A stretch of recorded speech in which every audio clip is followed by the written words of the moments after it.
Howdy my totally is always Tubular Gamers, and we're back with another video. And today we are talking about 2023. You know, it's the end of the year. People are talking about the best games they played, the best movies they saw, their favorite moment of the year, the biggest shit they took all year. Man, that Cleveland steamer I left in the Seattle Mall was something. Okay, what I'm talking about today is the very best games of 2023. Like, this was not just a really good year for gaming, but in terms of the video games that were released this year, this really is one of the very greatest years in gaming history. When it comes to layoffs in the industry as a whole, it's one of the worst that it's ever been. I was laid off. So many other people were laid off in the industry. It sucks. But today we are just talking about the video games. Now, I've played a ton of games in 2023, a ton of amazing games in 2023, and what I thought I would come to you today with is the very best of 2023. The games that, in my opinion, get that elusive 10 out of 10. Now, what does 10 out of 10 mean to me? I think it means a lot of different things to other people. What 10 out of 10 means to me is I can give you my absolute highest recommendation of the game. If you breathe air, I'm going to recommend the game to you, and I think you're going to enjoy it. That is what a 10 out of 10 is to me. A 10 out of 10 to me is not a perfect game because a perfect game does not exist. All of the games I'm about to discuss, I could point at them and tell you something wrong with it, a negative, a con, a flaw, etc., etc. In my opinion, again, the 10 out of 10 means it just gets my highest recommendation, and I just wanted to share with you all what I thought the very best games of the year were. If you really want to see me rank all the games I played this year, or like a top 30 games or something, you can let me know down below, but today we're talking just the 10 out of 10 games of 2023. This list is in no particular order. This is just my opinion. My opinion is just as valid as yours, and we all have different tastes. It really is just how I feel about these games. You might agree, you might disagree. Either way, let me know down below what your favorite games were, what you would give a 10 out of 10, or you can tell me I have absolutely no idea what I'm talking about and I have shit taste. Either way, I'm going to be down in the comments reading. Like, share, comment, subscribe. We got the Patreon and the super thanks going on. Any support is greatly appreciated. So, of these games, let's just get into it. What's the first game I want to talk about today? Well, the first game we're going to talk about today is Marvel's Spider-Man 2. I'm just going to get the very biased, obvious one out of here. Marvel Spider-Man 2. This was the game that I was personally involved in for the last year and a half or so. So I obviously have a very personal connection to it, but even trying to put that aside, this game for me is absolutely a 10 out of 10. Marvel Spider-Man 2 is the best superhero game in the last 10 years, since Arkham City, easy. While it doesn't turn the superhero or action-adventure genre on its head, and it does play it relatively safe and similar enough to the first game, I think it really perfects the formula of the first Marvel Spider-Man to create just a fantastic game. I think the story is incredibly well done in this game. I love the amount of depth that Peter, Miles, Mary Jane, and even the antagonists have in this game. I think the story is just excellent. It's one of the best Spider-Man stories, period. And then the gameplay, again, it's just fantastic. It's some of the best superhero action ever in a video game. It's really great beat-em-up combat where there's a ton of depth, ton of different options. The web sling and the traversal in this game is unmatched. It is some of the best traversal in any video game. I really enjoy the map. You know, there's a lot of detail. It feels incredibly alive. And yeah, they do reuse parts of it, but I really don't think this is an issue. I've never thought this was an issue, and if you think this is an issue, my question for you is, where's Spider-Man going to be then? New Jersey? LA? Where the fuck is he going to be? He's going to be in New York, and yeah, some parts of New York look the same and are the same. So it's not the end of the world that parts of the original map are reused here. I really enjoy the map, the combat, the traversal, the presentation is excellent, the story's great, the writing is solid, there's a bunch of content in this game.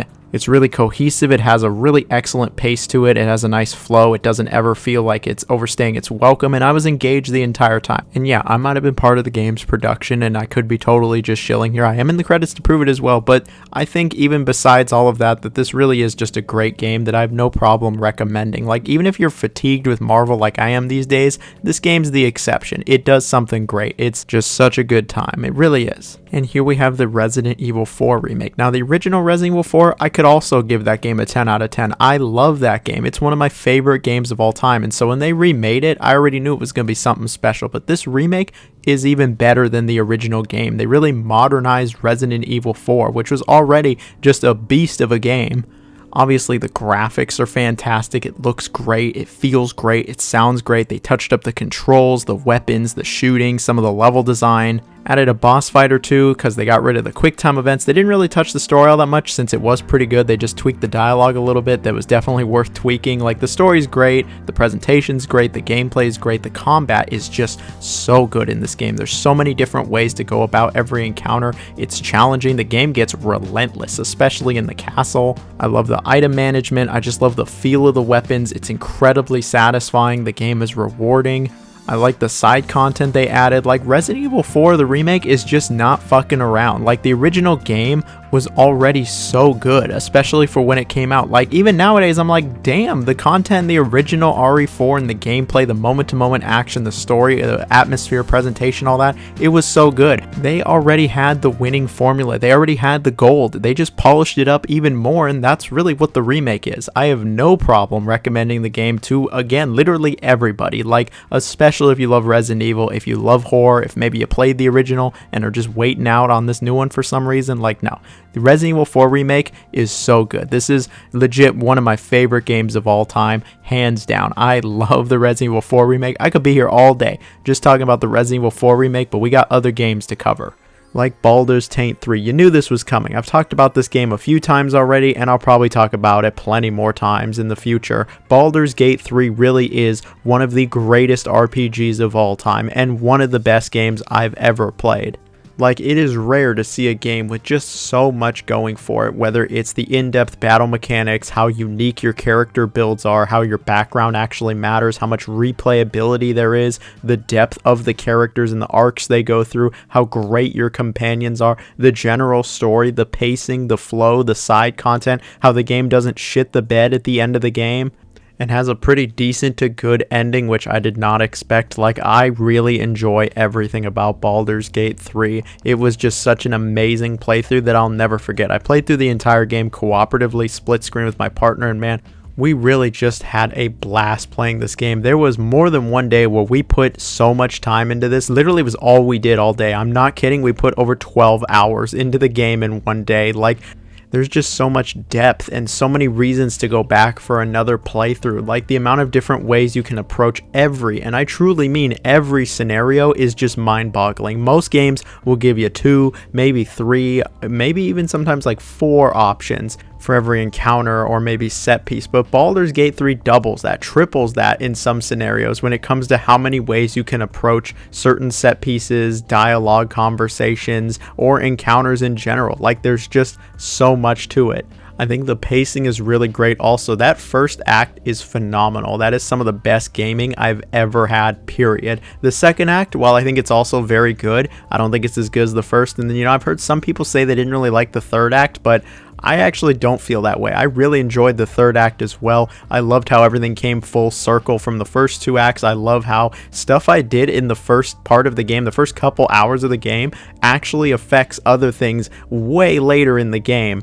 And I thought some of the strongest side content was in the third act in Baldur's Gate. I really enjoyed the third act. I think the pacing, the flow, just playing through this game, it is just miraculous how good this game is. I have nothing else to say about it. Like, I could be here all day, and I probably am going to talk about this game for years to come, because it really is just one of my favorite games ever. And if you don't like turn-based games, well, I guess that's just a skill issue for your patience. Okay, but in all seriousness, if you don't like turn-based games, I really still advise checking the game out. It might change your mind, and you might actually come to really enjoy the game. I've heard of plenty of people that don't like turn-based games trying it and going, oh shit, I actually do like this. And it's not hard to see why. The game is just that good.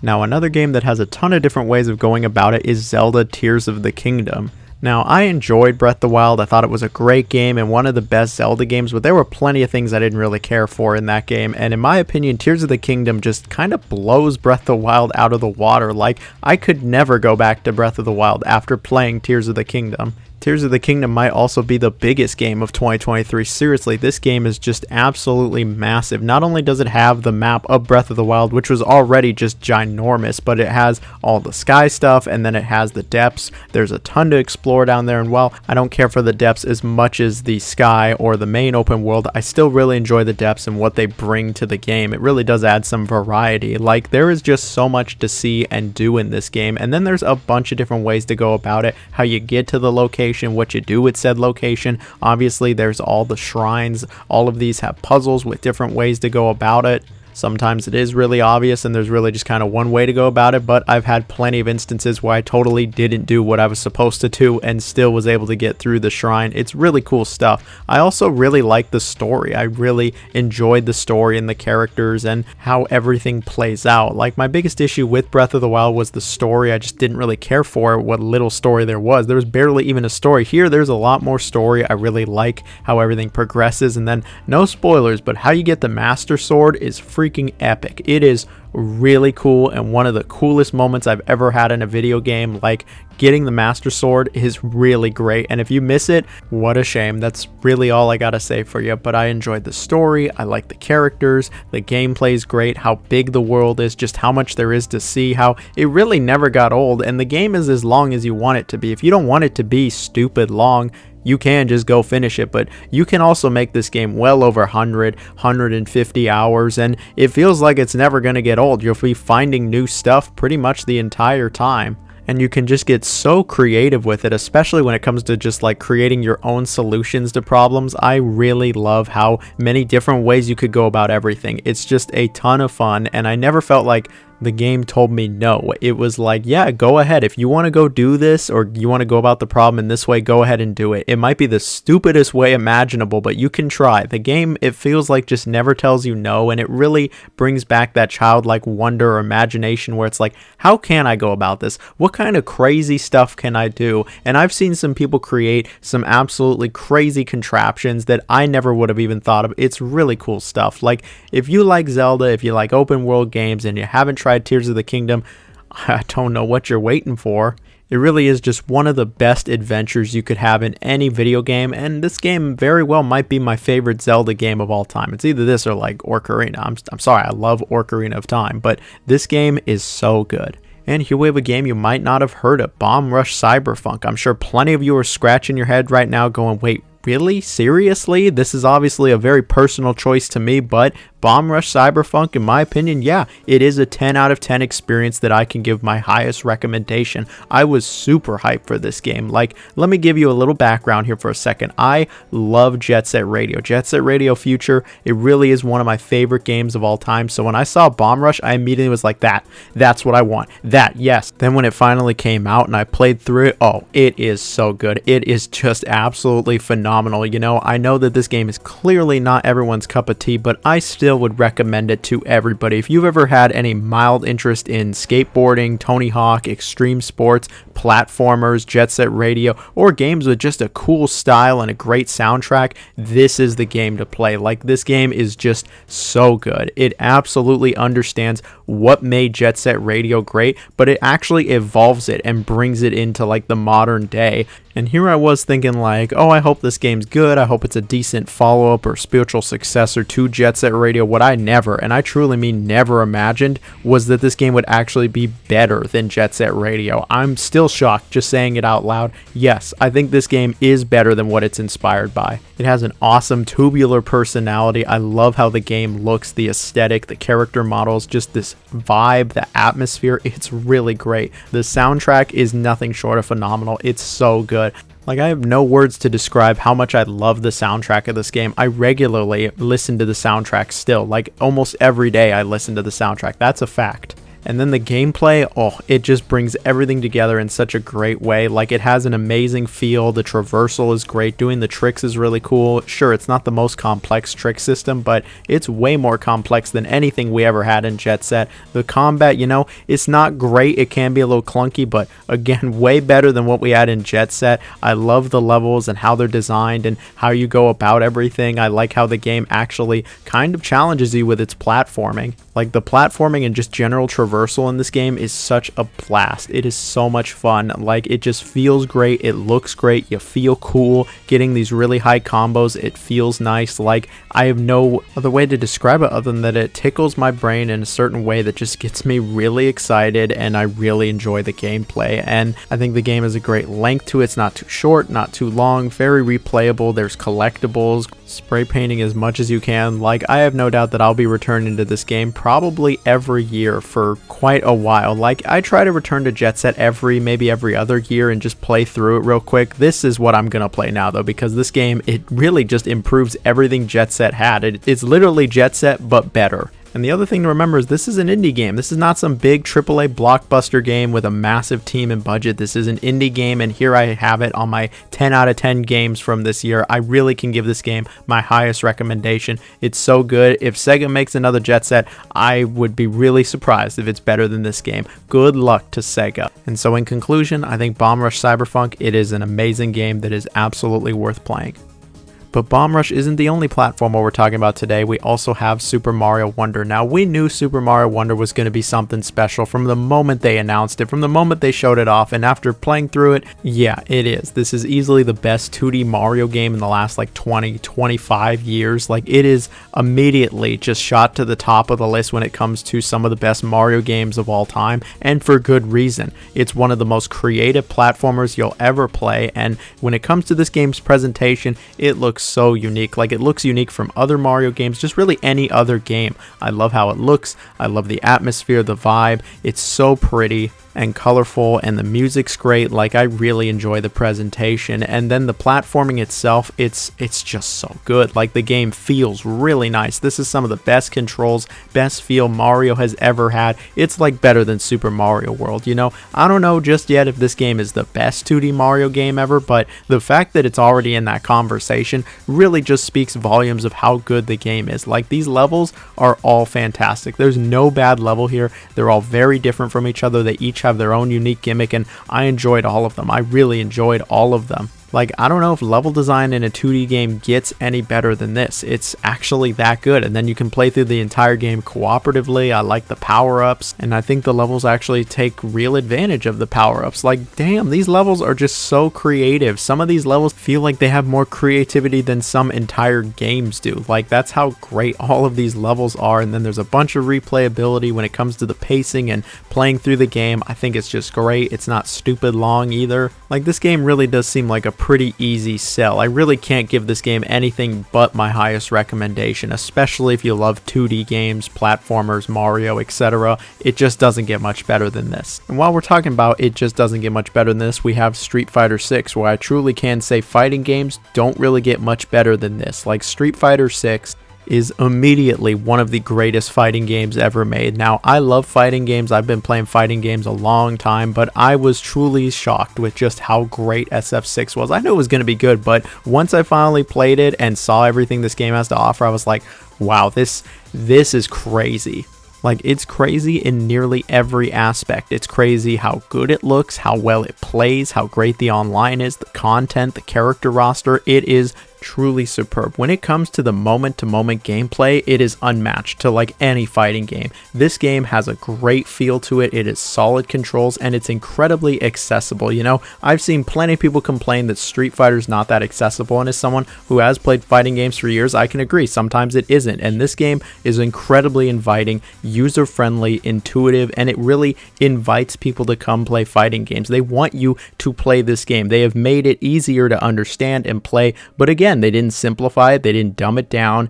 There's just some really great quality of life improvements here when it comes to the controls, how it feels, how it tutorializes everything, and I think newcomers are very welcome here. That and the fighting is just, you know, kind of fantastic. The character roster is also excellent, you know, for being a first release of a Street Fighter game. I think it's one of the best ever. It's really great. There's some classic characters, there's a few new characters. I love the roster. I love how much content there is. There's actually a big, beefy, meaty single player mode that I think is really great. I enjoy it. I know it's not everyone's cup of tea, but I really enjoy this. And then the online is great also. It's super smooth, and getting into games, playing games, the whole lobby system, it's just really nice, and I like how intuitive it is and how fast everything is. Like, this game is just incredibly fast. It's really nice. If I could recommend you only one fighting game, just one, I would recommend Street Fighter 6. It's that good. It really is a turning point for the series, and I think that it really could be a turning point for fighting games as a whole, bringing it back more into the mainstream like it was in the 90s.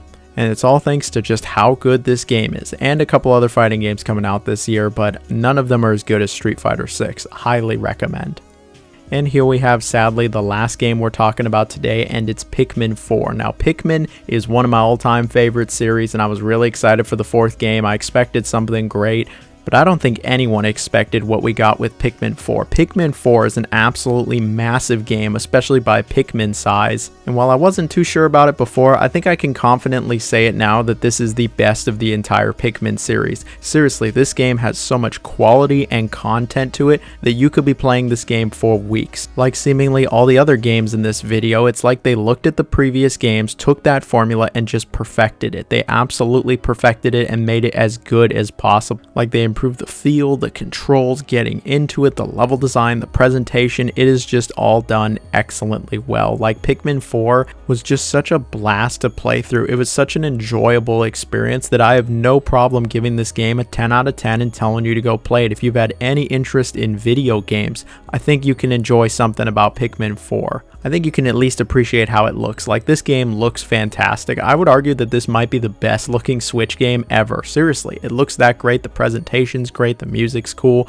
And then the gameplay is just such a refinement of what we got in Pikmin 2, not Pikmin 3, Pikmin 2. And it feels like they really pushed the series forward, which I didn't think Pikmin 3 did. That game kind of rested on its laurels. Pikmin 4 actually does evolve the series. It moves it forward. It introduces new Pikmin. It comes up with different creative challenges, new problems, new ways to go about things. I think the areas are incredibly well designed. I enjoyed all of them thoroughly. Maybe I should rank all the areas of Pikmin games. Pikmin 4 would be near the top. All the areas. They're all really great. I love the caves. I love just how different everything is from each other. No two caves feel the same. The encounters are great. Sure, sometimes the game isn't exactly challenging, but there's plenty of challenge if you really go out and look for it. And then some of the simple gameplay additions, like the dog, like being able to search for the treasure, like how the game stops you from throwing more Pikmin once you've thrown enough at an object to pick it up. It's little things like this that really just refine my experience to absolutely be like, yes, I totally give this game my highest recommendation.